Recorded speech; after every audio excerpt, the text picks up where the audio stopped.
So now that we've checked our angles, let's go ahead and let's create another layer. Let's call this sketch 3. We'll do one more sketch to refine this, and then we'll go ahead and ink it. So sketch 2 I'm going to dim a little bit, and then I'm going to draw on sketch 3, and I'm going to use the detail oils brush with this dark gray color.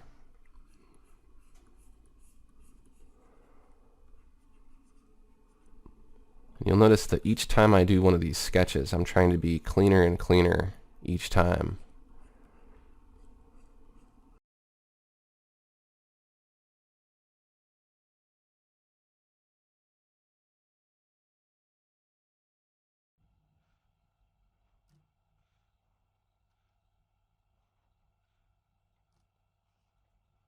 Then when you're viewing the eye from the side, you kind of see this wedge shape.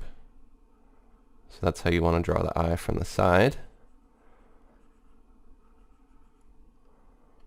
And we'll elaborate more on the ponytail.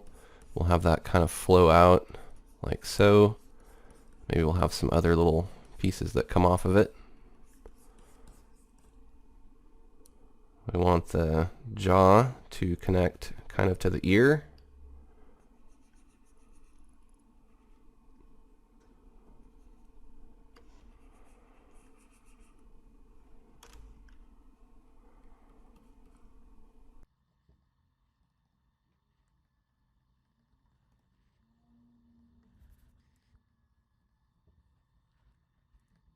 You'll notice that when I'm drawing these lines, I'm not drawing a continuous line like this, because the slower you draw a line, the more likely it is to get wobbly. So what I'm doing is I'm very quickly building up these lines. And this ends up giving me a more straight result. Later when I go through to ink this, I might try to do more consecutive, long, quick strokes. But typically when I'm drawing, it's in this segmented fashion like this, because that tends to work better for me. Go ahead and draw on the hands. So you can think about 4 of the fingers showing here, and they're kind of converging. Since they're going in towards the body, they're kind of moving away in perspective. And the thumb is on a side where we can't really see it, so we don't have to worry about it there. It's important to not always think about having to draw all 5 fingers showing on both hands, because I have a habit of doing that, and a lot of the time when you look at a photograph of somebody's hand, all 5 of their fingers aren't always showing. Do a little bit of the collarbone here, and we'll finish drawing the other arm.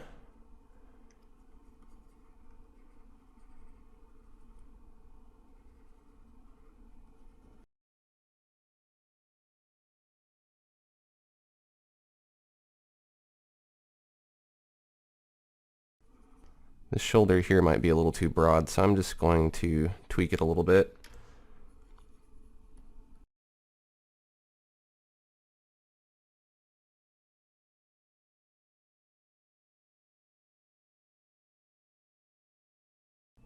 Down here I'll elaborate more on the shoes. We'll have them kind of angle out away from the body just a little bit to make it look a little more natural. And then we won't do too much detail to the shoes, but we'll indicate kind of a little front area here on the tip of the toe. Maybe we'll make them a little bit bigger on the bottom.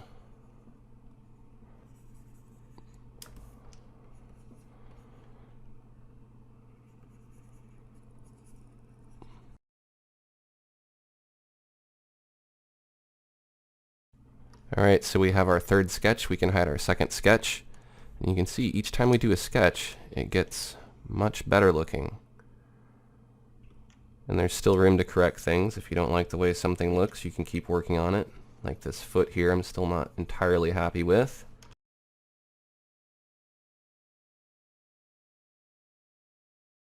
Maybe the back one needs to be a little wider too. And we'll zoom into this hand and just make sure everything looks good here.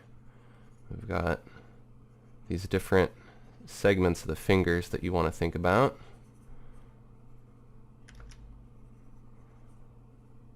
Like so. The thumb has segments as well. You could even draw nails if you wanted to get that detailed.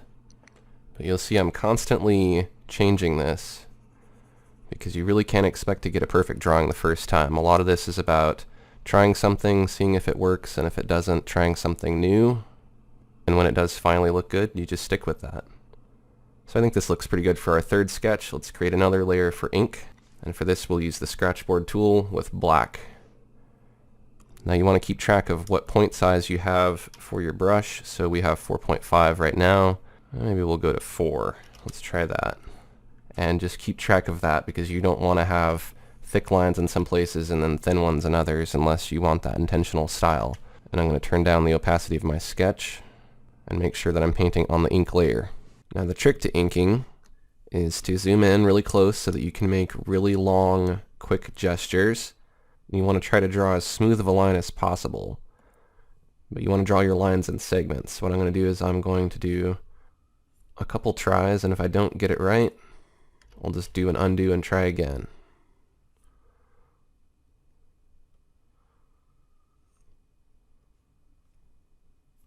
You can vary your pen pressure here and there to get some different results. As you can see, I'm not afraid to use the undo here because this is really where it comes in handy. The tablet that I'm using is a Wacom Cintiq 24 HD, so it has a pretty big screen. If you're using a smaller tablet, you may need to zoom in a little bit closer to be able to see what you're doing. You can see I'm just trying to do these lines and segments. I'm not going to really stress about making this absolutely perfect. I might take more time to do this if this weren't a tutorial. So while you're doing this at home, feel free to take your time and don't be so sloppy with your lines. But I'm going to have to kind of cut corners here a little bit.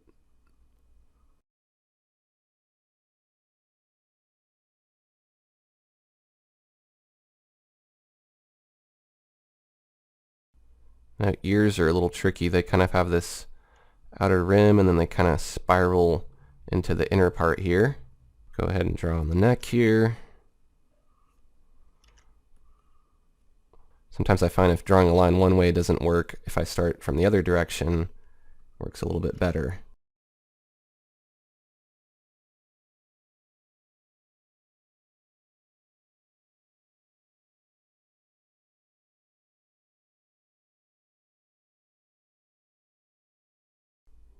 I'm going to zoom into the hand just a little bit so I can see that better.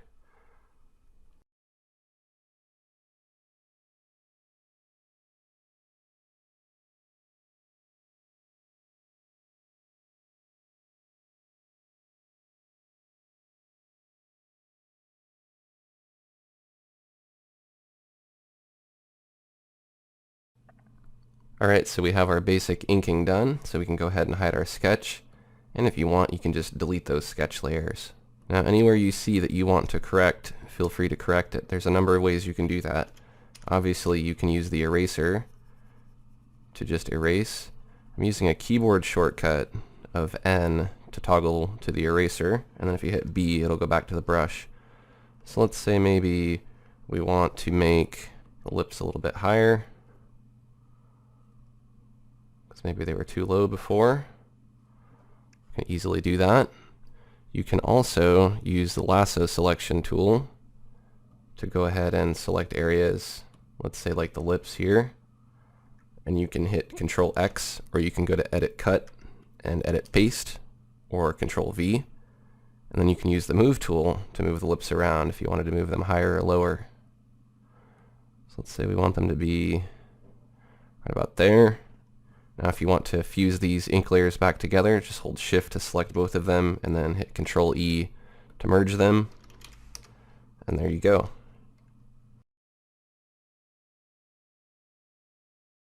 Let's play around with the eye a little bit too. Let's go ahead and select that. And then let's cut it and paste it. Control X, Control V. We will move that right there just a little bit.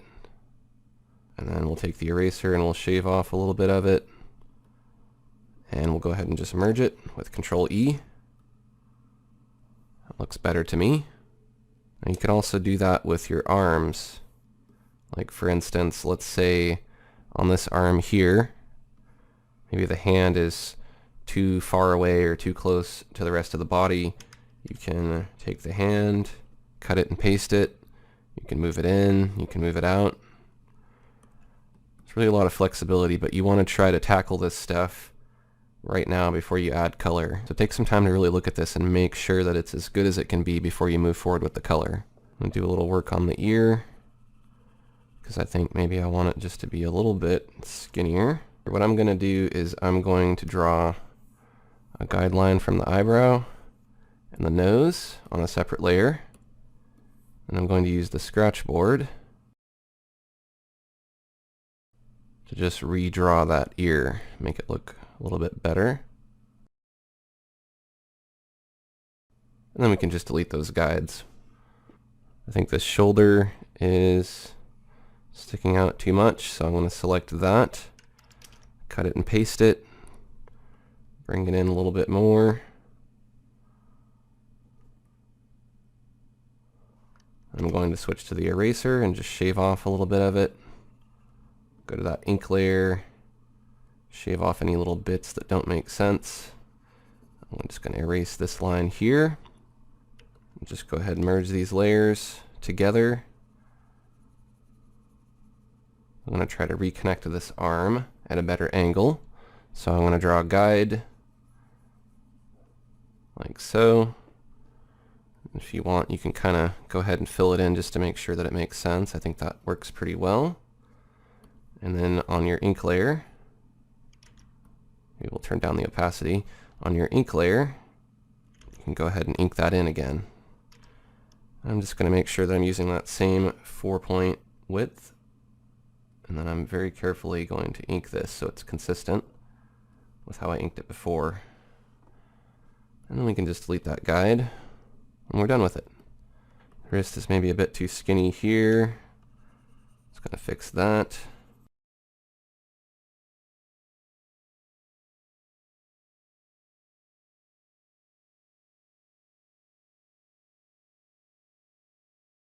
You can also use the distortion brushes like Distorto to kind of push things around if you just want to nudge this out or nudge it in like so, or smooth it out. That works pretty well.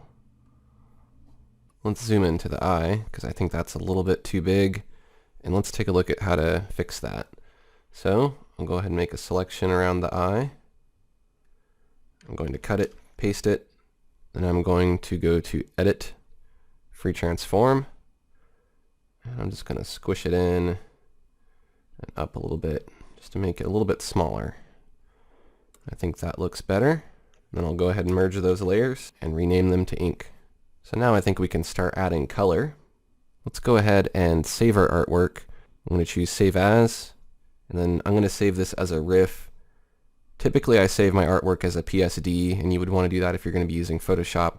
But in this case, since I want to preserve those perspective guides that I was using earlier, if you want to keep these where they're at, you'll want to save this as a RIF. If not, and you save this as a PSD, you're going to lose the position of these guides, and that might mess things up for you.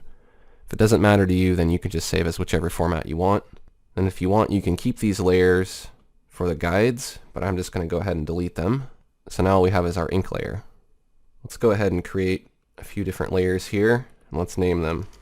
Let's go ahead and group those layers together, and we'll call that group color. Let's move that group below the ink. And you can see what I've done here is I've just separated out each color. So we have the hair, skin foreground. This would be like the skin where it overlaps the clothes. Skin background would be where it's behind the clothes. So I want to make sure that I arrange this in the right order by moving the clothes in between the skin foreground and background. I'll make sure that the clothes are all on the same layer because I'm going to have the bodysuit and the shoes and the hairband, and they don't really interfere with each other. They're all kind of separate. So rather than have a layer for each, I'm going to have them on their own layer. Same goes for the eyes and the lips. So let's go ahead and zoom in, and let's start with something easy like the hair. Go to the hair layer. Let's select a hair color, maybe a brown like this. We'll use the scratch board to fill this in. The reason why we're using the scratch board for our ink and for our color is because it's a fully opaque brush. So when you draw with it, it goes ahead and fills it in all the way, and you can't see through it. That ensures that if you were to put in a background or something, or take this character and paste it into another composition, you wouldn't have any see-through areas that would ruin the piece. So you want to make sure your opacity is set to 100. Now really all you need to do when you're filling this in is just paint along all the edges and make a closed shape. See how the center is closed here? I can then use the paint bucket to fill that in. You want to make sure the paint bucket's set to current color. If I don't have a closed shape, let's say like this here, I'll make a little gap, turn my ink back on, and if I try to fill this, the paint goes outside and everywhere, and we don't want that to happen. So if the shape's closed, we're looking good. That saves us a little bit of time of having to fill in the middle. So I'm going to go right along the edge. Don't worry if you overpaint or if you go outside of the line, because you can just use your eraser. It's not the end of the world. If you're painting a color, let's say white on top of a white background, you can do one of two things. You can change the background color temporarily on the canvas layer. You could, let's say, fill it with a gray color like so, or you could just paint with a different color like a bright blue and then change it to white later. So I'm just going to go right along the edge, not worry about filling in the center, and then I'm going to use the paint bucket just to fill it like so. And then anywhere where I overpainted, I'm going to use the eraser just to erase anything I don't want. Let's go ahead and do the eyebrows on that same hair layer, just to conserve layers. Let's go to the eyes, lips layer. Let's go ahead and move that up underneath hair because we want that to be on top of the skin. And as I mentioned before, if you're going to have a white area, you could just go ahead and fill that in with a brighter color. That way you can see that it's filled in on top of the white. And then you can turn on preserve transparency. That will make it so that you can't paint outside of that blue area or anything that you just added to that layer. And then we can pick white, and we can paint in the white area like so. Now you have to turn off preserve transparency when you're done with it, because if you try to add any paint to any of the blank areas or any transparent areas of that layer, which would be outside of this blue area, you won't be able to paint with that turned on. So turn it off whenever you're done with it. Let's go to the lips, add some color for those. And then let's do the next easiest layer, which is the clothes. Let's just use gray for that, like a dark gray. I'll go ahead and do the ponytail scrunchie here. And we'll paint along the edge. We won't worry about filling in the middle. Just go right along the edge here, and then we'll fill in the middle with the paint bucket.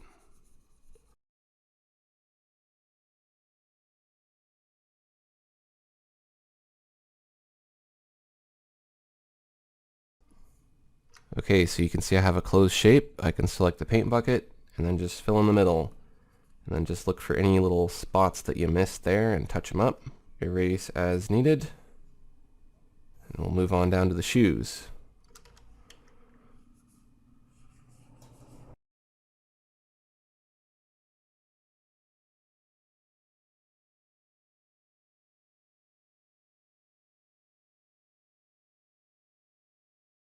Let's do the remaining skin layers. So let's do the skin background first.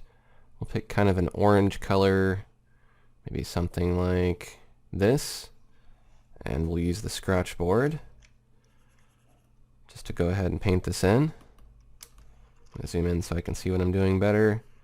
And just like before, I'm going to paint along the edge and then use the paint bucket to fill in the center. You can see now the advantage to working in layers is that I can paint all around here, and since the clothes are on a layer above the skin, it's not going to interfere. So stacking all of your layers and determining your layer order ahead of time will really save you a lot of time when you're painting.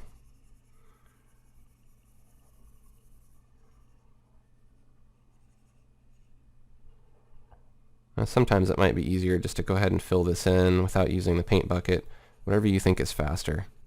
Let's go ahead and do this leg because it's in the background. The reason why we're doing this is because when we shade these legs, we want them to be separate from each other. So I'm going to go ahead and fill in here.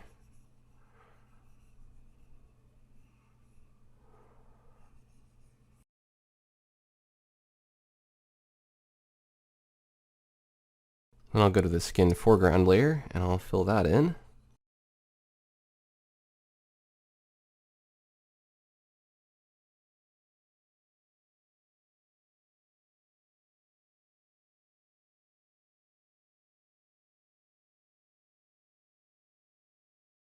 Alright, so we have our basic flat color filled in, and then now that we have this color on its own layer, we can turn on preserve transparency like we did with the eye earlier, and if we were to use something like the airbrush and paint, it would stay within that particular area. So that's why we go ahead and fill in all these flats first. See, if I want to do some shading on the leg, I can shade the side of the leg and it won't interfere with the other leg. Now before we get into the shading, let's take a look at what to do if you want to make some changes at this point to some of the lines. Like, I think the back of the foot's a little too big, and you'll really notice these things as you go along. You're not really going to be able to notice them all at once in the beginning. It'll take time to see the flaws. So I'm just going to hide the color, go to the ink layer, turn off preserve transparency because we're not using that now. And I'm just going to use the eraser to erase some of this. Go back to the scratchboard tool, select black, make sure that I'm using that same width of 4.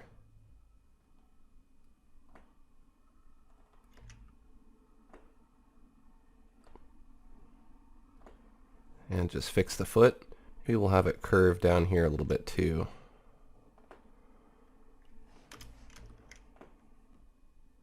Now of course when we turn the color back on, there's going to be some gaps here. So all we have to do is go back to that clothes layer, which is this gray layer here, hold Alt to sample that color, and then just paint it in.